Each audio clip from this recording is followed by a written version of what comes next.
हमारा आज का विषय है मोह। मोह का अर्थ होता है एक ऐसा आकर्षण जिससे छूटा ना जा सके, ऐसा खिंचाव जिस पर हम काबू ना पा सकें। यही होता है ना मोह। विवश होकर हम खींचे चले जाते हैं। कुछ प्राप्त करने के लिए हम अपना सब कुछ दांव पर लगा देते हैं। वो मोह का पात्र कोई व्यक्ति हो सकता है, सत्ता हो सकती है, संपत्ति हो सकती है, कोई वस्तु हो सकती है, या शराब और जुए जैसा कोई व्यसन हो सकता है। जिस प्रकार लोहा चुंबक से छूट नहीं सकता, वैसे ही हम अपने मोह से छूट नहीं पाते। और हम मानते हैं कि मोह केवल हमारे प्रेम का गहरा रूप है। क्या ये सत्य नहीं? क्या हम मोह को प्रेम ही नहीं समझते? और फिर भी विचारकों ने, संतों ने मोह से छूटने का उपदेश दिया है। ऐसा क्यों है? मोह और प्रेम में भेद क्या है? हम विचार कर रहे थे मोह के विषय में। हमें तो सदा ही हमारे मन का मोह प्रेम लगता है, किंतु गहराई से विचार करेंगे तो हम तुरंत ही जान पाएंगे कि प्रेम और मोह के बीच एक बुनियादी भेद है। प्रेम होता है तब हम किसी के सुख की इच्छा करते हैं, जब मोह होता है तब हम किसी के सुख की कामना करते हैं। बस इतना सोचने पर प्रेम और मोह का भेद तुरंत ही समझ में आ जाता है। किसी व्यक्ति के प्रति जब हमारे मन में प्रेम होता है तब हम उसे सुख देने का प्रयास करते हैं। उसके प्रति मोह होता है तब हम उसके माध्यम से स्वयं सुख प्राप्त करने का प्रयत्न करते हैं। क्या ये सत्य नहीं? प्रेम के केंद्र में हम नहीं होते, मोह के केंद्र में केवल हम होते हैं। यह तो व्यक्ति की बात हुई, किंतु किसी वस्तु के प्रति प्रेम और मोह में क्या ऐसा ही भेद होता है? विचार कीजिए, यदि हमें सत्ता और पद के लिए प्रेम है तो हम क्या करेंगे? स्वयं अपने आप को उस सत्ता या पद के लिए योग्य बनाएंगे। किंतु यदि मोह है तो हम उसे प्राप्त करने के लिए किसी भी प्रकार का अनुचित कार्य करने को तैयार हो जाएंगे।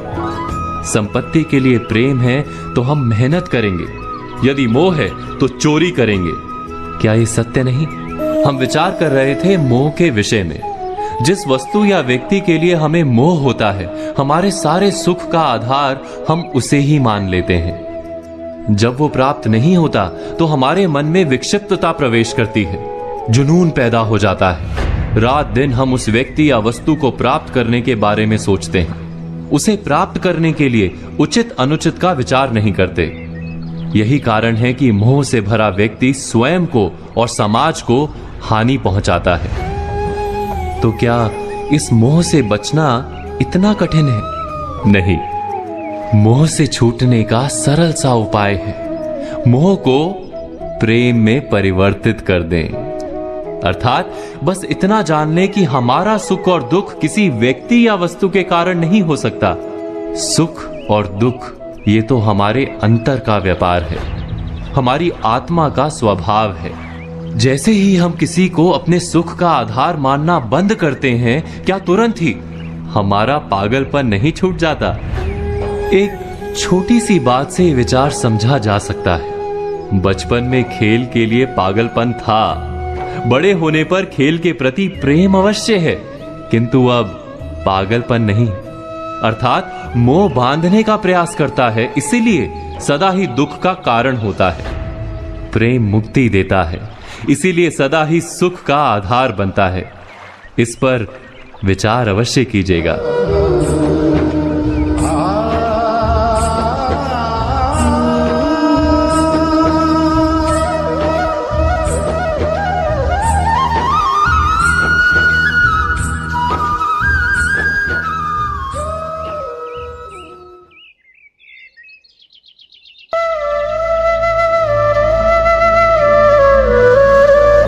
हर संबंध की नींव विश्वास होता है।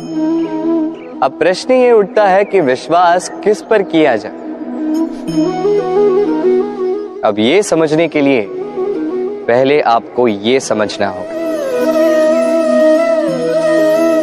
बांधने में काम आने वाली रस्सी गूंथी कैसे जाती।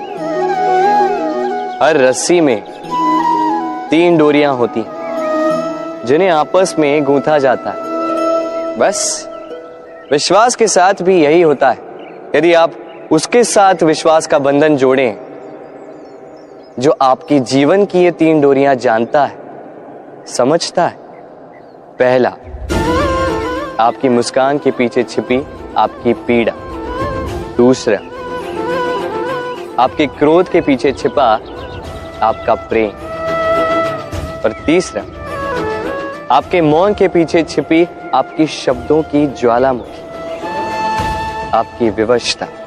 तो जो व्यक्ति आपके जीवन की ये 3 डोरियां, ये 3 बातें जानता है, यदि उसके साथ आप विश्वास का बंधन बांधें तो उसके सहारे जीवन की बड़ी से बड़ी खाई पार कर सकते हैं।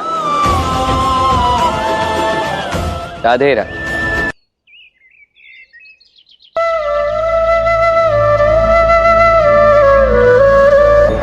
बालपन से कहीं पहेलियां सुलझाई होंगी आप, क्यों? तो आज एक और सुलझा लीजिए। बताइए, आपके जीवन में वो कौन सी वस्तु है जो आपका सबसे बड़ा मित्र भी है और सबसे बड़ा शत्रु भी?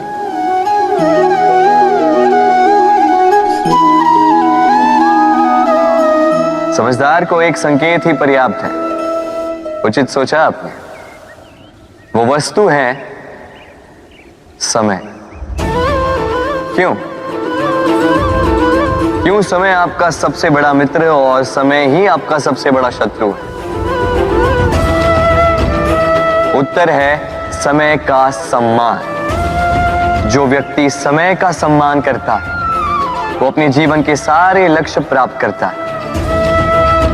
संसार उसकी कला पहचानता है, उसे महत्व देता है। और जो व्यक्ति समय का महत्व नहीं पहचान पाता, नहीं समझ पाता, जाने अनजाने में उसका अपमान करता है, संसार उसी को भुला देता है। इसीलिए समय का सम्मान करें, उसे व्यर्थ ना करें, क्योंकि अच्छा समय इस संसार को बताएगा आपकी वास्तविकता क्या है, किंतु बुरा समय आपको बताएगा कि इस संसार की वास्तविकता क्या है। तो प्रेम से बोल, राधे राधे। संसार में हर स्थान पर ये व्यापार व्याप्त होता है। कुछ पाने के लिए कुछ देना होता है, लाभ पाने के लिए निवेश करना होता है। यदि किसी के भाव जानने हो तो स्वयं की भावनाओं को व्यय करना ही होता है। अब देखिए ना, किसी का वास्तविक आचरण जानना हो तो उसे स्वतंत्रता दे दो। यदि किसी के मन की शुद्धता जाननी हो तो उसे ऋण दे दो। यदि किसी के गुण जानने हो तो उसके साथ भोजन करने का समय दे दो। यदि किसी का धैर्य जानना हो तो उसे उसके प्रिय कार्य करने से मना करके देखो। यदि किसी की अच्छाई जाननी है तो उससे सलाह ले लो। हर भाव के बदले कोई भाव देना ही होगा, किंतु संसार में एकमात्र ऐसा एक भाव है जिसे देखने के लिए, जिसे पाने के लिए बदले में आपको वही भाव देना होगा, और ये भाव है प्रेम। यदि किसी का प्रेम देखना है तो उसे निस्वार्थ प्रेम दीजिए। यदि किसी से प्रेम पाना है तो उसे निस्वार्थ परिशुद्ध प्रेम दीजिए। राधे राधे।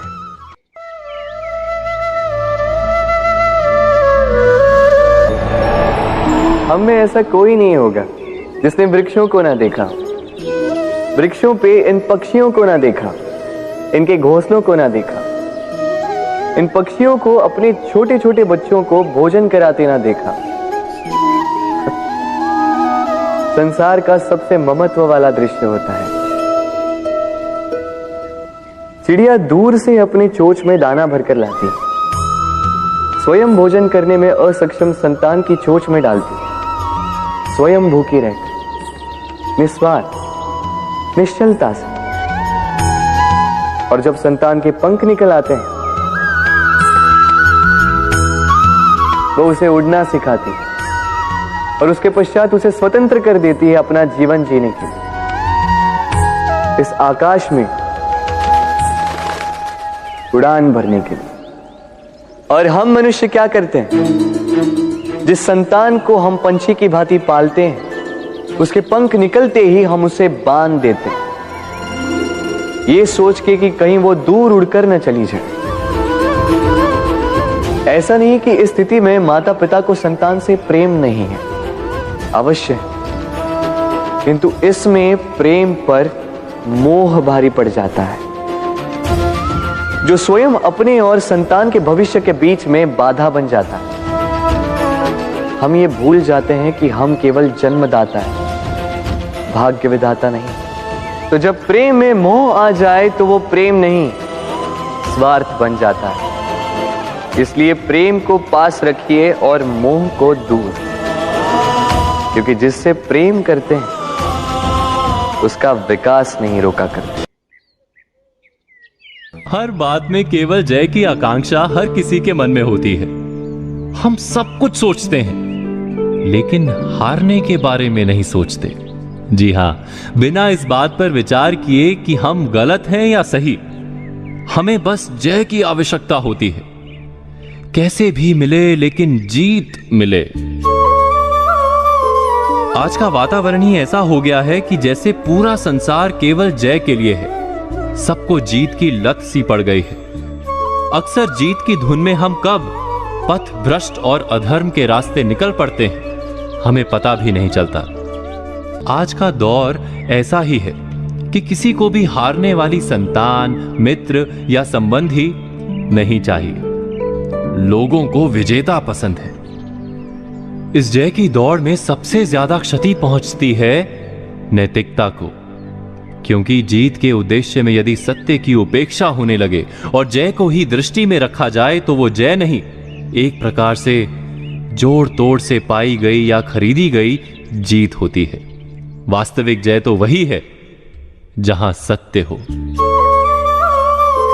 हम जीत के लिए कोशिश करें तो हमें सबसे पहले जीत की आवश्यकता और उस जीत के लिए किए गए प्रयास और उपायों पर चिंतन करना चाहिए।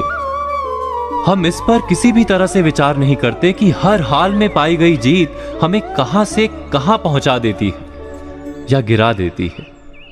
यदि किसी भी जय में अनीति का सहारा लिया जा रहा हो तो वो विजय नहीं, व्यापार है।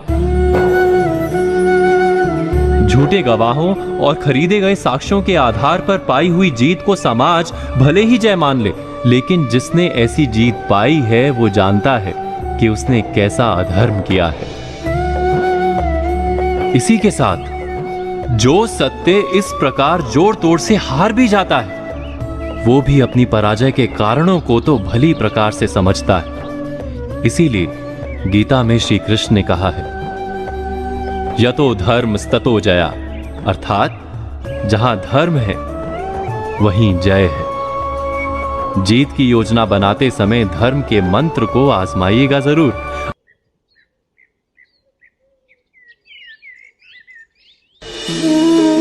प्रेम संसार का सबसे पवित्र बंधन है, पर सच पूछो तो ये बंधन से मुक्ति है, स्वतंत्रता है।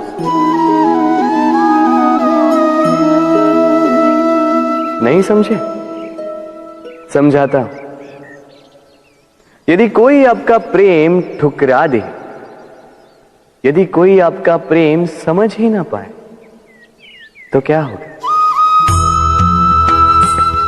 कुछ उदास हो जाएंगे, कुछ छल करके प्रेम पाना चाहेंगे, तो कुछ बलपूर्वक प्रेम पर अधिकार करना चाहेंगे। किंतु यह आवश्यक नहीं कि जिससे आप प्रेम करते हो उसे भी आपसे प्रेम, क्योंकि प्रेम कोई वस्तु नहीं है, न राज्य है न धन जिसे आप बल से अपने वश में कर सकते। प्रेम वो शक्ति है जो आपके लिए हर बंधन तोड़ सकती है, किंतु स्वयं किसी बंधन में नहीं फंसती। तो जिससे भी आप प्रेम करते हो उसे स्वतंत्र छोड़ दीजिए, क्योंकि स्वतंत्रता ही वो भाव है जो जीव को सबसे अधिक प्रिय है। प्रेम सच्चा होगा तो उसे अवश्य समझ में आए। तब तक के लिए निस्वार्थ भाव से प्रेम कीजिए। स्वार्थ हट जाएगा तो प्रेम आ ही जाएगा। और मन प्रसन्न होकर बोलेगा,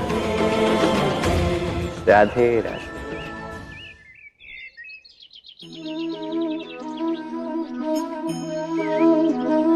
मेरे आसपास ये वृक्ष, ये पौधे, ये पुष्प देख रहे हैं आप? है ना सुंदर? क्योंकि आपने इन्हें देखा है। इसी प्रकार जब प्रेम की बात आती है, लोग किसी का मुख स्मरण कर लेते हैं। ऐसी आंखें, वैसी मुस्कान, तिरछी भ्रूकुटी, घने केश, पर क्या यही प्रेम का अस्तित्व है? नहीं, ये उस शरीर का अस्तित्व है जिसे हमारी आंखों ने देखा और हमने स्वीकार कर लिया। परंतु प्रेम भिन्न है। प्रेम उस वायु की भांति है जो हमें दिखाई नहीं देती, किंतु वही हमें जीवन देता है। संसार किसी स्त्री को कुरूप कह सकता है, क्योंकि वो उसे अपनी तन की आंखों से देखता है, परंतु संतान उसी माता को संसार में सबसे सुंदर समझती, क्योंकि वो भाव से जुड़े। तन की आंखों से देखोगे तो वैसे भी पहचान नहीं पाओगे जैसे राधा मुझे पहचान नहीं पाई। इसलिए यदि प्रेम को समझना है तो मन की आंखें खोलो और प्रेम से कहो, राधे राधे।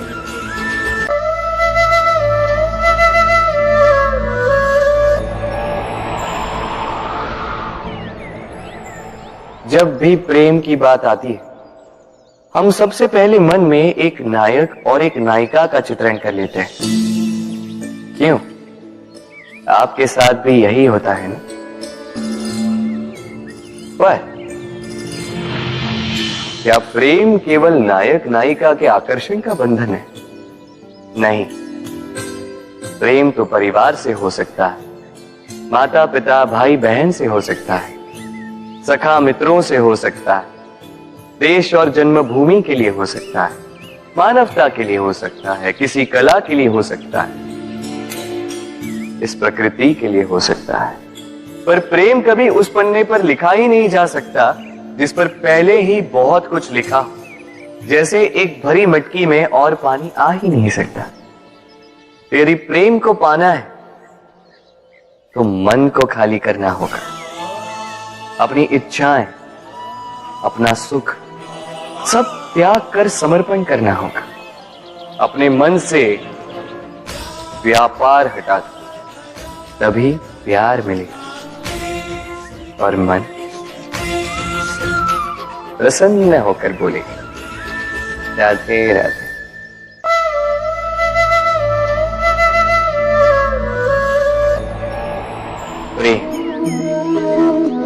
प्रेम विधाता की सबसे सुंदर कृति, परंतु हर कृति को संभालना पड़ता है। अब इसी मूर्ति को देख लीजिए। जब कलाकार ने इसे रचा तब ये बहुत सुंदर थी, परंतु इसके पश्चात इसे संभाला नहीं गया। इसके स्वामी ने इसके देखभाल का कर्तव्य ठीक से नहीं निभाया और अब ये मूर्ति असुंदर लगने लगी। इसी प्रकार केवल कह देने से प्रेम नहीं हो जाता। इसके लिए आपको अपने कर्तव्यों को पूर्ण करना होगा। तो देश की रक्षा, परिवार और संबंधियों की सुरक्षा, संतान को संस्कार, जीवन साथी का आभार, ये कर्तव्य जब तक नहीं निभाओगे प्रेम से दूर होते जाओगे। तो यदि प्रेम का अमृत पाना है तो कर्तव्य की अंजलि बनानी होगी और मन से कहना होगा, राधे राधे।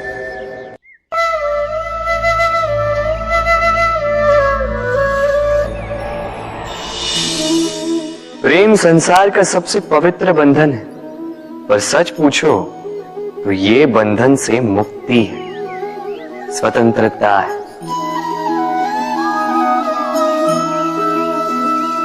नहीं समझे? समझाता हूं।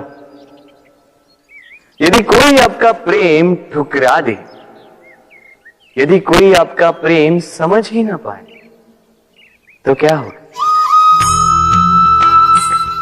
कुछ उदास हो जाएंगे, कुछ छल करके प्रेम पाना चाहेंगे, तो कुछ बलपूर्वक प्रेम पर अधिकार करना चाहेंगे। किंतु यह आवश्यक नहीं कि जिससे आप प्रेम करते हो उसे भी आपसे प्रेम, क्योंकि प्रेम कोई वस्तु नहीं है, न राज्य है, न धन जिसे आप बल से अपने वश में कर सको। प्रेम वो शक्ति है जो आपके लिए हर बंधन तोड़ सकती है, किंतु स्वयं किसी बंधन में नहीं फंसती। तो जिससे भी आप प्रेम करते हो उसे स्वतंत्र छोड़ दीजिए, क्योंकि स्वतंत्रता ही वो भाव है जो जीव को सबसे अधिक प्रिय है। प्रेम सच्चा होगा तो उसे अवश्य समझ में आए। तब तक के लिए निस्वार्थ भाव से प्रेम कीजिए, स्वार्थ हट जाएगा तो प्रेम आ ही जाएगा और मन प्रसन्न होकर बोलेगा, राधे राधे।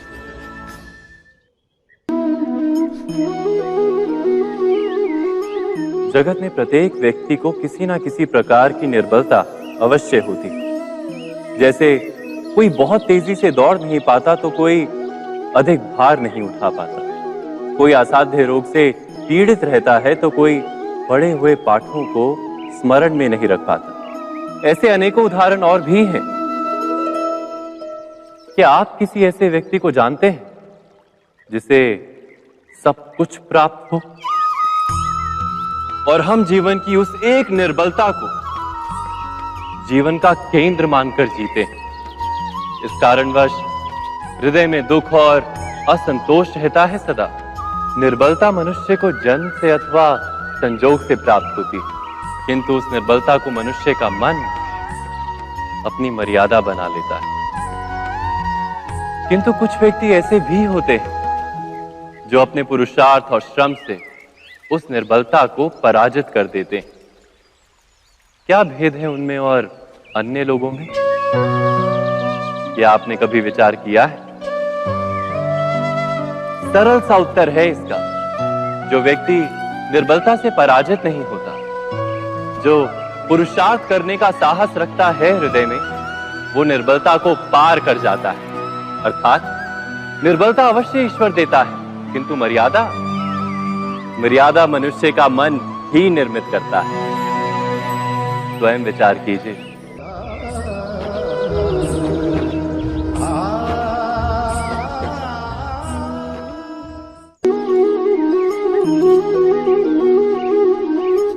भविष्य का दूसरा नाम है संघर्ष। हृदय में आज इच्छा होती है और यदि पूर्ण नहीं हो पाती तो हृदय भविष्य की योजना बनाता है। भविष्य में इच्छा पूर्ण होगी ऐसी कल्पना करता रहता है, किंतु जीवन ना तो भविष्य में है ना अतीत में। जीवन तो इस क्षण का नाम है, अर्थात इस क्षण का अनुभव ही जीवन का अनुभव। पर हम ये जानते हुए भी इतना सा सत्य समझ नहीं पाते। या तो हम बीते हुए समय के स्मरणों को घेर कर बैठे रहते हैं, या फिर आने वाले समय के लिए हम योजनाएं बनाते रहते हैं। और जीवन जीवन बीत जाता है। एक सत्य यदि हम हृदय में उतार लें कि ना हम भविष्य देख सकते हैं, ना ही भविष्य निर्मित कर सकते हैं, हम तो केवल धैर्य और साहस के साथ भविष्य को आलिंगन दे सकते हैं, स्वागत कर सकते हैं भविष्य का। तो क्या जीवन का हर पल जीवन से नहीं भर जाएगा? स्वयं विचार कीजिए।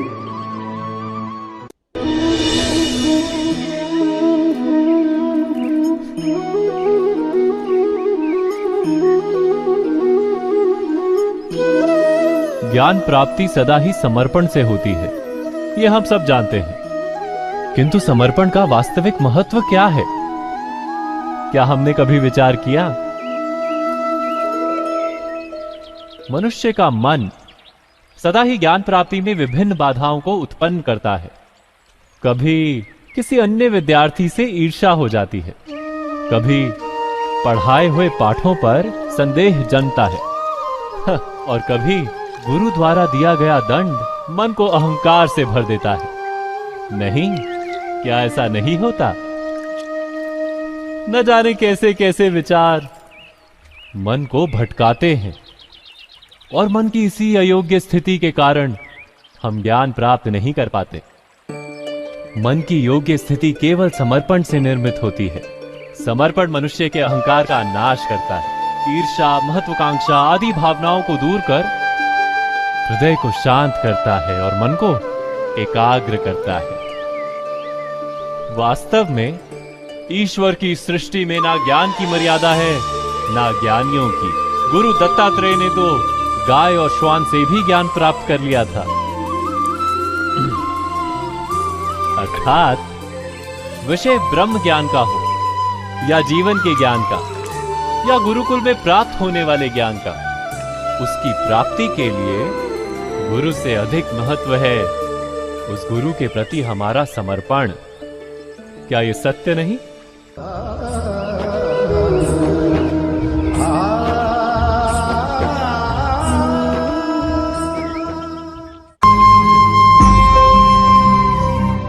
प्रत्येक मनुष्य के जीवन में ऐसा क्षण अवश्य आता है जब सारे स्वप्न, सारी आशाएं, सारे दृश्य ध्वस्त हो जाते हैं। जीवन के सारे आयोजन ही बिखर जाते हैं। एक और धर्म होता है और दूसरी ओर सुख।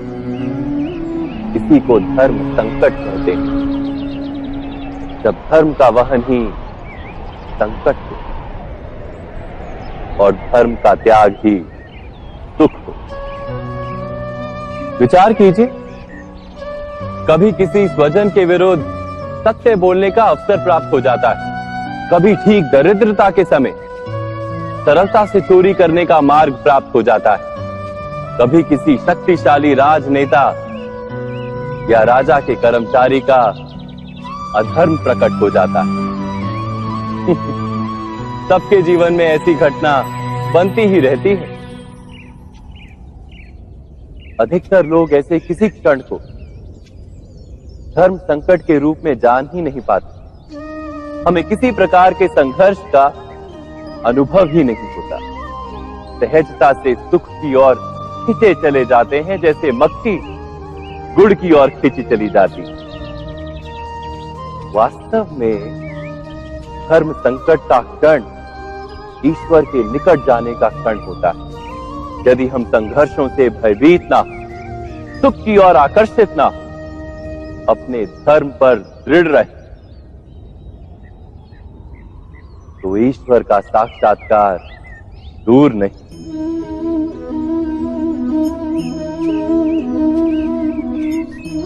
पवन से युद्ध करने वाला पत्ता यदि पेड़ से गिरता है तो भी आकाश की ओर उठता है। पवन से झुकने वाली घास वहीं भूमि पर रह जाती है। अर्थात धर्म संकट से यदि हम संकट को ही टाल दें तो सुख तो मिलता है, जीवन बढ़ता है, किंतु क्या चरित्र नहीं टूटता? क्या आत्मा दरिद्र नहीं हो जाती? क्या ईश्वर से अंतर नहीं हो जाता? स्वयं विचार कीजिए। दो व्यक्ति जब निकट आते हैं तो एक दूसरे के लिए सीमाएं और मर्यादाएं निर्मित करने का प्रयत्न अवश्य करते हैं। हम यदि सारे संबंधों पर विचार करें तो देखेंगे कि इन सारे संबंधों का आधार यही सीमाएं हैं जो हम दूसरों के लिए निर्मित करते हैं। और यदि अनजाने में भी कोई अन्य व्यक्ति इन सीमाओं को तोड़ता है तो उसी क्षण हमारा हृदय क्रोध से भर जाता है। इन सीमाओं का वास्तविक रूप क्या है? क्या हमने कभी विचार किया? सीमाओं के द्वारा हम दूसरे व्यक्ति को निर्णय करने की अनुमति नहीं देते, अपना निर्णय उस व्यक्ति पर थोपते हैं, अर्थात किसी की स्वतंत्रता का अस्वीकार करते हैं। और जब स्वतंत्रता का अस्वीकार किया जाता है तो उसका हृदय दुख से भर जाता है, और जब वो सीमाओं को तोड़ता है तो हमारा हृदय क्रोध से भर जाता है। क्या ऐसा नहीं होता?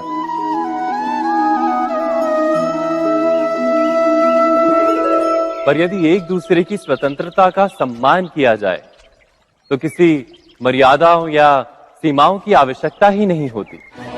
अर्थात जिस प्रकार स्वीकार किसी संबंध का देह है, क्या वैसे ही स्वतंत्रता किसी संबंध की आत्मा नहीं? स्वयं विचार कीजिए। सबके जीवन में ऐसा प्रसंग अवश्य आता है कि सत्य कहने का निश्चय होता है हृदय में, किंतु मुख से सत्य निकल नहीं पाता। कोई भय मन को घेर लेता है। किसी घटना अथवा प्रसंग के बारे में बात करना या फिर स्वयं से कोई भूल हो जाए उसके बारे में कुछ बोलना, क्या ये सत्य है? नहीं, ये तो केवल तथ्य है। अर्थात जैसा हुआ था वैसा केवल बोल देना सामान्य सी बात है। किंतु कभी कभी उस तथ्य को बोलते हुए भी भय लगता है। कदाचित किसी दूसरे की भावनाओं का विचार आता है मन, दूसरे को दुख होगा ये भय भी शब्दों को रोकता है। तो ये सत्य क्या है? क्या हमने कभी विचार किया है?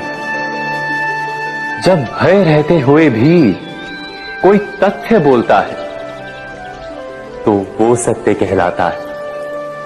वास्तव में सत्य कुछ और नहीं, केवल निर्भयता का दूसरा नाम है। और निर्भय होने का कोई समय नहीं होता, क्योंकि निर्भयता आत्मा का स्वभाव है।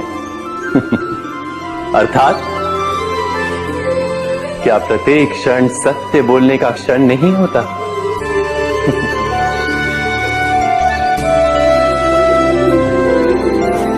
स्वयं विचार कीजिए।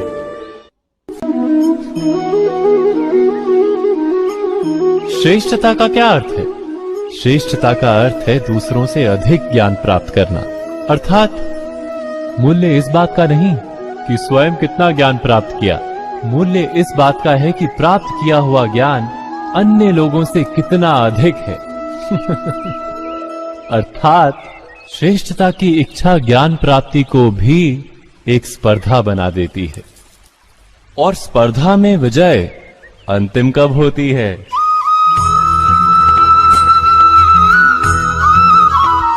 कुछ समय के लिए तो श्रेष्ठ बना जा सकता है, किंतु सदा के लिए कोई श्रेष्ठ नहीं रह पाता।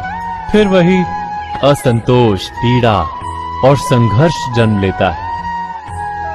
किंतु श्रेष्ठ बनने के बदले यदि उत्तम बनने का प्रयत्न करें तो क्या होगा?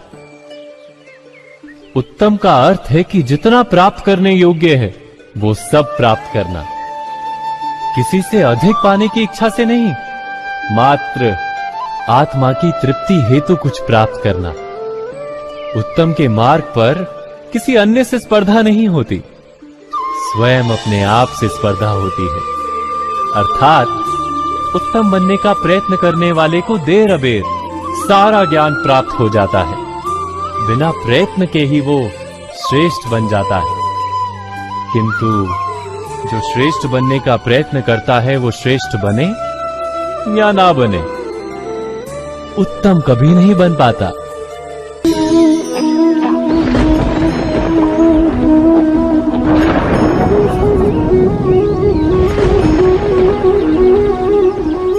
सपनों और पूर्वाभासों के आधार पर हम भविष्य के सुख दुख की कल्पना करते हैं। भविष्य के दुख का कारण दूर करने के लिए हम आज योजना बनाते हैं। किंतु कल के संकट को आज निर्मूल करने से हमें लाभ मिलता है या हानि पहुंचती है, ये प्रश्न हम कभी नहीं करते। सत्य तो ये है कि संकट और उसका निवारण साथ जनते हैं, व्यक्ति के लिए भी और सृष्टि के लिए भी। नहीं, आप अपने भूतकाल का स्मरण कीजिए, इतिहास को देखिए। आप तुरंत ही ये जान पाएंगे कि जब जब संकट आता है तब तब उसका निवारण करने वाली शक्ति भी जन्म लेती। यही तो जगत का चलन है। वस्तुतः संकट ही शक्ति के जन्म का कारण है। प्रत्येक व्यक्ति जब संकट से निकलता है तो एक पद आगे बढ़ा होता है, अधिक चमकता है, आत्मविश्वास से अधिक भरा होता है, न केवल अपने लिए अपितु विश्व के लिए भी। क्या ये सत्य नहीं? वास्तव में संकट का जन्म है एक अवसर का जन्म, अपने आप को बदलने का, अपने विचारों को ऊंचाई पर करने का अवसर, अपनी आत्मा को बलवान और ज्ञान मंडित बनाने का अवसर। जो ये कर पाता है उसे कोई संकट नहीं होता, किंतु जो ये नहीं कर पाता वो तो स्वयं एक संकट है विश्व के लिए। विचार कीजिए।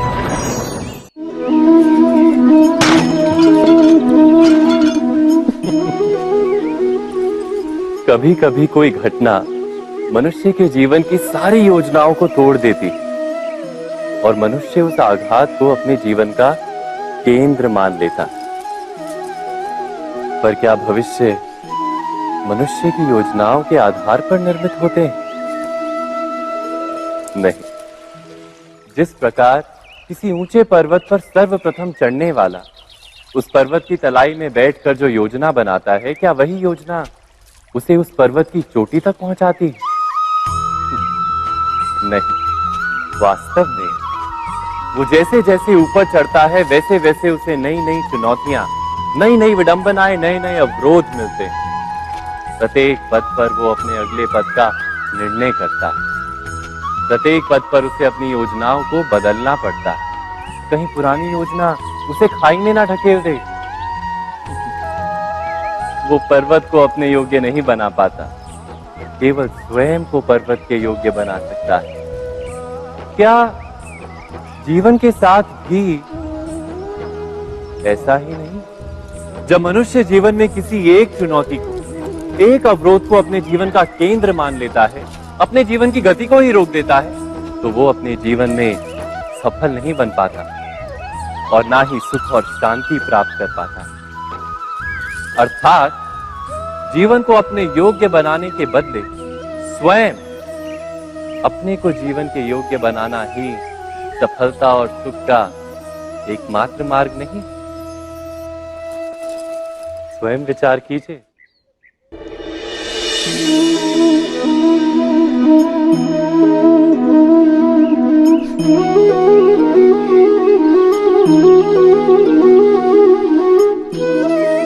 जीवन का हर क्षण निर्णय का क्षण होता है। प्रत्येक पद पर दूसरे पद के विषय में कोई निर्णय करना ही पड़ता है और निर्णय अपना प्रभाव छोड़ जाता है। आज किए गए निर्णय भविष्य में सुख अथवा दुख निर्मित करते हैं, ना केवल अपने लिए, अपने परिवार के लिए भी, आने वाली पीढ़ियों के लिए भी। जब कोई दुविधा सामने आती है तो मन व्याकुल हो जाता है, अनिश्चय से भर जाता है। निर्णय का वो क्षण युद्ध बन जाता है और मन बन जाता है युद्ध भूमि। अधिकतर निर्णय हम दुविधा का उपाय करने के लिए नहीं, केवल मन को शांत करने के लिए लेते हैं। पर क्या कोई दौड़ते हुए भोजन कर सकता है? नहीं। तो क्या युद्ध से जूझता हुआ मन कोई योग्य निर्णय ले पाएगा? वास्तव में शांत मन से जब कोई निर्णय करता है तो अपने लिए सुखद भविष्य बनाता है, किंतु अपने मन को शांत करने के लिए जब कोई निर्णय करता है तो वो व्यक्ति भविष्य में अपने लिए कांटों भरा वृक्ष लगाता है। स्वयं विचार कीजिएगा।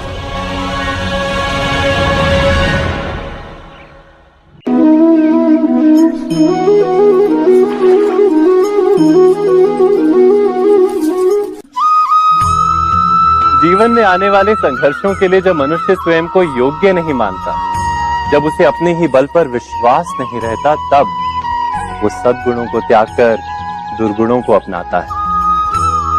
वस्तुतः मनुष्य के जीवन में दुर्जनता जन्म ही तब लेती है जब उसके अंतर में आत्मविश्वास नहीं होता। आत्मविश्वास ही अच्छाई को धारण करता है। ये आत्मविश्वास है क्या?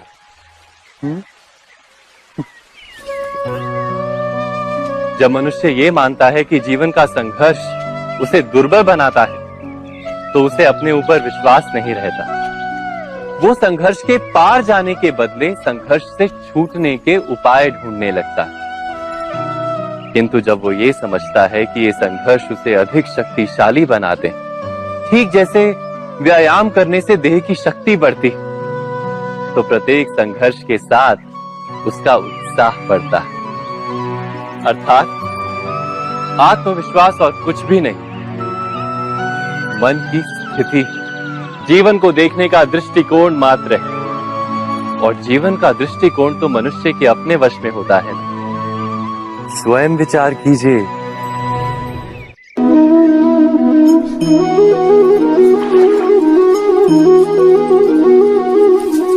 पिता सदा ही अपने संतान के सुख की कामना करते हैं, उनके भविष्य की चिंता करते रहते हैं। इसी कारणवश सदा ही अपने संतानों के भविष्य का मार्ग स्वयं निश्चित करने का प्रयत्न करते रहते हैं। जिस मार्ग पर पिता स्वयं चला है, जिस मार्ग के कंकर पत्थर को स्वयं देखा है, मार्ग की छाया, मार्ग की धूप को स्वयं जाना है, उसी मार्ग पर उसका पुत्र भी चले, यही इच्छा रहती है हर पिता की। निस्संदेह उत्तम भावना है ये। किंतु 3 प्रश्नों के ऊपर विचार करना हम भूल ही जाते हैं। कौन से प्रश्न? प्रथम प्रश्न, क्या समय के साथ प्रत्येक मार्ग बदल नहीं जाते? क्या समय सदा ही नई चुनौतियों को लेकर नहीं आता? तो फिर बीते हुए समय के अनुभव नई पीढ़ी को किस प्रकार लाभ दे सकते हैं? दूसरा प्रश्न, क्या प्रत्येक संतान अपने माता पिता की छवि होता है? हाँ, संतानों को संस्कार तो अवश्य माता पिता देते हैं, किंतु भीतर की क्षमता तो ईश्वर देते हैं। तो जिस मार्ग पर पिता को सफलता मिली है, विश्वास है कि उसी मार्ग पर उसकी संतानों को भी सफलता और सुख प्राप्त होगा। तीसरा प्रश्न, क्या जीवन के संघर्ष और चुनौतियां लाभकारी नहीं होती? क्या प्रत्येक नया प्रश्न एक नए उत्तर का द्वार नहीं खोलता? तो फिर संतानों को नए नए प्रश्नों, संघर्षों और चुनौतियों से दूर रखना, ये उनके लिए लाभ करना कहलाएगा या हानि पहुंचाना? अर्थात जिस प्रकार संतान के भविष्य का निर्माण करने के बदले उसके चरित्र का निर्माण करना श्रेष्ठ है, वैसे ही संतानों के जीवन का मार्ग निश्चित करने के बदले उन्हें नए संघर्षों के साथ जूझने के लिए मनोबल व ज्ञान देना अधिक लाभदायक नहीं होगा? स्वयं विचार कीजिए।